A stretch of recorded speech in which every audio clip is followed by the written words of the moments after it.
За та бүхэнд өдрийн мэнд хүргэе. За чухал анализ контентын маань дотоод зах зээлийн дугаарыг эхлэхэд бэлэн боллоо. За би өнөөдрийн дугаарт зах зээлийн тоймын хувьд бол Монголын хувьцааны гүйцэтгэл оны эхнээс ихэнх өндөр өсөлттэй байсан тус өсөлтийн шалтгаанд голлох ямар үзүүлэлтүүд нөлөөлөв сэдвийн хувьд хаан банкны хувьцааг би онцлон ярихаар байгаа. За ингээд шууд агуулгад оръё. За миний баруун дээд слайд дээр Монголын хөрөнгөний бирж дээрх буюу Монгол компани хувьцаануудын гүйцэтгэл оны эхнээс өнөөдрийг хүртэл харагдж байна. За тэгэхээр гол хоёр индексийг энэ дээр авсан байна. Топ 20 индекс буюу бирж дээрх хамгийн том хөрөнгө компани хувьцааны дундаж шилжүүлэх иймэрхүү байдалтай. Ягаан слайдууд бол MSCI индексийн гүйцэтгэл харагдж байна. За тэгэхээр оны эхнээс харуул топ 20 индекс маань 40733 дээр эхэлсэн. За өнөөдрийн байдлаар нэг 48128 тай. За энэ онд бол нэг 18 орчим хувийн өсөлттэй. За А, Б нийт 3 индексийн оролцоод зүйлний дунджаар 10 орчим хувийн өсөлттэй байна. За эдгээр өсөлтийн гол шалтгаан юу байсан бэ гэхээр би зүүн слайд дээр тусгасан байгаа тийм. Ерөнхийдөө бол макро эдийн засгийн суурь орчин нөгөө талаа зах зээл хүүний орчин тэгээ хідэн зохицуулт сайжруулалттай холбоотойгоор нийт хувьцааны өсөлтөд эерэг нөлөө үзүүлсэн байгаа. За тухайлбал эдийн засгийн өсөлт өөрөө одоо юм хэлээр 5.6%-тэй буюу бид бүгдийн мэдж байгаа дагуу 2023 оны эхнээс эхлээд нүүрсний үнийн өсөлт мөн логистикийн орчин сайжруулсантай холбоотойгоор нүүрсний экспорт өөрөө түүхэн хэмжээндээр хүрсэн байгаа. За нүүрсний экспортыг дагаад уулуурхайн салбар эрчимдсэн тус салбар дээр үндэслэн нэгт тээврийн салбар нөгөө талдаа үйлчлэгийн салбар идэвхждэг байгаа. Тэр эдгээр нь өөрөө нийт эдийн засгийн өсөлтөд гол нөлөөг үзүүлсэн байгаа даа. За үргэлжлүүлээд төгрөгийн аш тогтвортой байгаа нь нөлөөлсөн байна. За нүүрсний экспорт өөрөө ийм өндөр өсөлттэй сайн байх нь өөрөө Монгол улсын тэнцлүүд валютын нөөц цаашлаад төгрөгийн ашид эерэг нөлөө үзүүлдэг байгаа. Тэгэхээр энэ онд ам доллартай харьцах төгрөгийн аш харьцангуй тогтвортой байсан энэ нүүрстэй мөн холбоотой байх нэ. За инфляцийн хувьд бол 5.5%-тай. Буюу сүүлийн 2 жилийн хугацаанд бол тасралтгүй буурсан үзүүлэлттэй байгаа. Хэдүүлээ энэ онд гэхэд л ерөөсөө нүүрс төр нэг орхигдуулсан байна. Нийт нэг 46 сая тонныг 7 сарын байдлаар амжилттай экспортлсон. Энэ өмнөх оноос өссөн үзүүлэлттэй байгаа. За бид нар нийт гадаад талаан дээр 9.2 тэрбум долларын ашигтай 9.2 тэрбум долларын орлоготой гадаад худалдааны тэнцэл нь 2.8 тэрбум болж өссөн байна. За инфляц ингэж буурах болсон голлох шалтгаан гэвэл нэгдүгээр гадаад зах зээлийн үн буурсан, хоёрдугаар талаар төгрөгийн аш өөрөө тогтвортой байсан учраас хилээр орж ирэх импортын үн буурсан голчлон нөлөө үзүүлсэн байгаа. За үргэлжлүүлээд төсвийн зарлага 43% нэмэгдсэн байна. За 7 сарын байдлаар бол үндсэндээ төсвийн зарлага 13 их 80-д хүрсэн. Өмнөх онтой харьцуулахад энэ өөрөө 43% өндөр өсөлтийг үзүүлсэн байна. За үүний дийлэх хувь буюу 40%-ийг төрийн албан агчдын цалин нөгөө талаа тэтгэвэр тэтгэмжийн өсөлт бүрдүүлсэн байна. За эдгээр нь өөрөө хүрхийн хэрэглээ компани борлуулалт гүйцэтгэлийг нэмэгдүүлсэн байна. За цаашлаа мөнгөний нээлт мөн адил 30 орчим хувийн өсөлттэй байна. За 7 дугаар сарын байдлаар бол нийт мөнгөний нээлт үндсэндээ 42 их 84-т хүрсэн нөхцөлтэй байна. За бодлогын хүү бол энэ онд нийт 2 удаа буурсан. Одоогийн байдлаар 11%-тэй инфляц өөрөө төв банкны зорилттой түвшинд хадгалагдсан хэвээр байгаа байна.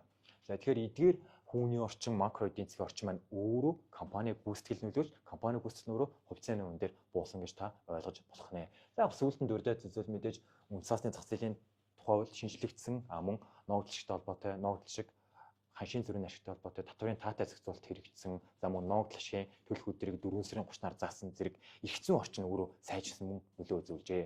За дараагийн нийлээ сэдв рүү ороход бол өнөөдөр би хаан банкны хувьцааг бусад компаниудаар харжаад үнэлгээг нь ач холбогдол өгөөд хаан банкны хувьцааг сонголоо. За эдгээр слайд дээр харахад бол хаан банкны хувьцаатай холбоотой хураангуй мэдээлэл нь харагдж байна. За тухайн компани өөрөө өнгөрсөн жилийн 4 сард IPO хийсэн нийт 180 тэрбум төгрөг татан төвлөрүүлсэн байгаа.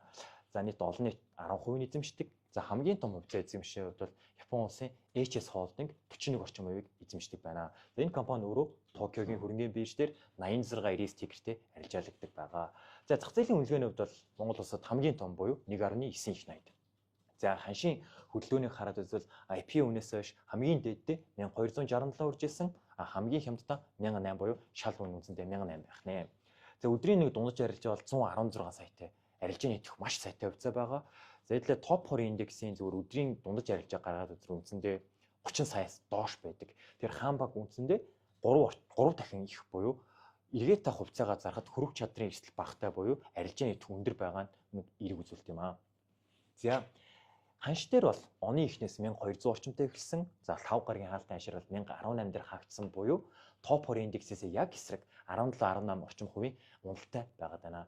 За энэ уналтын шалтгаан бол үндсэндээ хоёр голлох шалтгаантай байгаад байгаа. Та бүхэн хаан банкны бизнесийн гүйцэтгэл суурь үзүүлэлттэй холбоогүй гэд ямар ч хамааралгүй гэд ойлгож болно. За гочтон ямар илүү үзүүлсэн бэ гэхээр тус хувьцаан дээр илүү дунд урт хугацааны яг хөрөнгө оруулалтын шинжтэй гэхээс илүү арилжааны спекуляц хөрөнгө оруулагчид маань нэлээд хувьцааны хашийг савлуулсан харагдаж байна. За тухайлбал хэдлээ 2 сарын байдлаар тухайн компани ногдол шигээ зарласан байгаа 141 төгрөг гэх тийм. За тийм ногдол шигийн мэдээтэй холбоотойгоор өссөөр байгаад энэ төрс 1200 төгрөг. За тийчингүүтээ та бүхэн харуул 4 сард навс унсан байгааг харж байна. За үүний шалтгаан гэвэл ерөөсөө саний арилжаачд буюу ногдол ашиг авах зорилготой хүмүүс хэмжээгээр орж ичээд буцаад ногдол ашигын бүртгэлийн өдрийн орчингуудаа буцаад зараа гарч байгаа гэсэн үг. Буюу дивиденд хаантай холбоотой хөдөлгөөн үүн дээр оржсан харагдаж байна. За ингээд 100 бол нийтээр хувьцааны арилжааны төх буурдаг байгаа. За хоёр дахь нь гэвэл ерөнхийдөө энэ онд хаан банкны хувьцаа мэдээж хоот байсан. Нөгөө талдаа хаан банкнаас илүүтэйгээр хэд хэдэн компани хувьцаа маш онцлог мэдээтэй хоот байснаар мөнгөний урсгал хаанаас бусад хувьцаат компаниуд руу шилжсэн хөдөлгөөн ажиглагдсан. За компанийн дурд бол жишээлбэл Голомт банкны ихний хагас жилийн тайлан байна. Монголын хөрөнгөний биржийн бүр супер өсөлтүүд байж байна. За CU, SU, Lendman гэл өөр хэд хэдэн компани онцлог хөдөлгөөнүүд байсан учраас мөнгөний урсгал өөр хувьцаараа шилжсэн дүр зураг нь хаан банкны хувьцааны уналтад тодорхой хэмжээгээр нөлөөлсөн байна. За хувьцааны давуу талыг эдгээр слайдаар харж байна. За ерөөсө хамгийн хэдүүлээ гол зүйл нь яг одоо хаан банкны хувьцааны үнэлгээ үнэхээр хямд байна. За энэ юу гэсэн үг вэ гэхээр хэдүүлээ PBP ratio дээр харуулсан байна. За энэ маань өөрөө сүүлийн 12 сараар илэрхийлж байгаа. Буюу 2023 оны 2 дугаар хагас, 24 оны 1 дугаар хагасыг тусалсан дүн гэсэн үг ээ. Хувьцааны анш нь 5 гарагийн хаалтын аншаар тооцогдсон байгаа. За ингээд харуул буюу дансны үнийн харьцаа 0.9-тэй. За бидний мэдж байгаа доо практик онол дээр энэ нь өөрөө нэгээс доош байвал харьцангуй хямдаар үнэлж байна гэж үздэг байгаа. За банкны салбарын дунд нь өөрөө нэг ер нь Монголд харьцангуй хямд буюу 0.9 орчим хувьтай байгаа. Хэрвээ та энэ PBP интернет талаар ойлголтгүй байгаад байвал би энэ бичсэний доор линк орууллаа. Миний өөрөө тайлбарлсан яг энэ харьцааг хэрхэн тооцдог вэ? Ямар учиртай ratio вэ гэдгийг заасан хичээл байгаа. Тэндээс та дэлгэрэнгүй үзээрэй. За үнэ ашигын харьцаа буюу PMR мөн адил 3.3 буюу салбарын дундчтай харьцаад ижил харьцангуй хямдаар үнэлж байна. За энэ маань өөрөө 15 10-аас доош байвал хямд гэж үздэг байгаа. Тэгэхээр илэрхий хямд багт. Үндсэндээ PB 0.9 гэдэг маань юу вэ гэхээр ерөөсөө хаан банкны яг одоо эзэдийн өмч хөрөнгөлсөн ашиг зүгээр задлаад үзэхэд зах зээлийн үнэлгээ нь илүү хямдаар үнэлж болж байгаа. Ерөөсөө тэр компани эзэдийн өмчний бага зах зээлийн үнэлгээ нь нэг 90 орчим хувьтай гэсэн санаа байгаа. P-ийн хувьд бол энгийнээр та юу гэж болох вэ гэхээр энэ компани 3 жил яг энэ ашигыг ажиллаж хаад ерөөсө компани зах зээлийн үнэлгээний 2 их найдаа нөхчих бүрэн болцоотой гэж ойлгож болох нэ. За ханш мөн адил дооц дээр энэ самбар дээр харж байна 1008 дооцтой үндсэндээ 1018 та байгаад байгаа. Тэгэхээр одоо авахд бол энэ төхөөрөмжтэй цаг байгаад байна. За арилжааны эцэг бол энэ дээр хэлсэн дагуу мэдээж бусад компанитай харьцуулахад өндөр буюу liquidation эрсдэл харьцангуй багатай байгаад байгаа. За дараагийн онцлог нэг чухал зүйл бол ногдол ашигын төлөлт. За энэ хувьцаа өөрөө Монголын өрөнгө бирж дээрх ногдол ашигын өөж өндөртэй хувьцаануудын нэг болдог байгаа. За ингээд харуул ногдол ашигын бодлого нь өөрөө маш тодорхой. Буюу компани цэвэр ашигынхаа 40-оос 60% ногдол ашиг байдлаар хуваарлах бодлоготой байгаа. Компани цэвэр ашиг бол буурна гэсэн бол байдаг. Жил болгон тогтмол төсөлтөй ашиг хадгалсан хэвээр байдаг.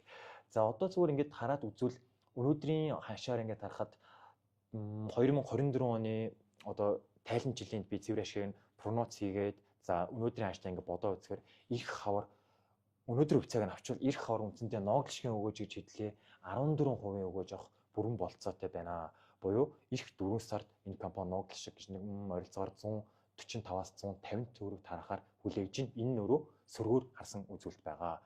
Цэвэр ашиг нь эхний хагас жилийн байдлаар 290 тэрбум байгаа. Тэгэхээр энэ чигтээ ажиллаж цэвэр ашиг нь 580 тэрбум гарах бүрэн болцоотой байгаад байна. За өнгөрсөн жилийн цэвэр ашиг нь бол 558 тэрбум байсан. За үүнээсээ 48% ногдол ашиг байдлаар тараасан. За үнийн дүн гээл 141 төгрөг байсан байгаа. Тэр энэ онд нэг учиргүй өсөлтөө 150 гэж харахад л ногдол ашигын өгөөж бид нар 14% ашиг боломжтой.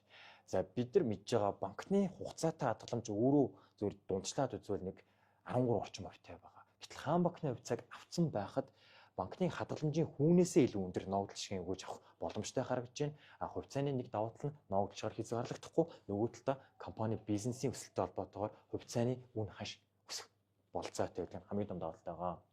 За дараагийнхан за ер нь нэг дурддах шаардлагагүй Хаанбанк бол салбартаа бүр илэрхий тэргүүлэгч байгаа. Тэр банкны голлох үзүүлэлт буюу одоо банкны салбарын хүртээмжтэй байдал, салбар ажилтны тоог арихаа ер нь салбарын 3-1-ийг дангаараа бүрдүүлдэг байгаа.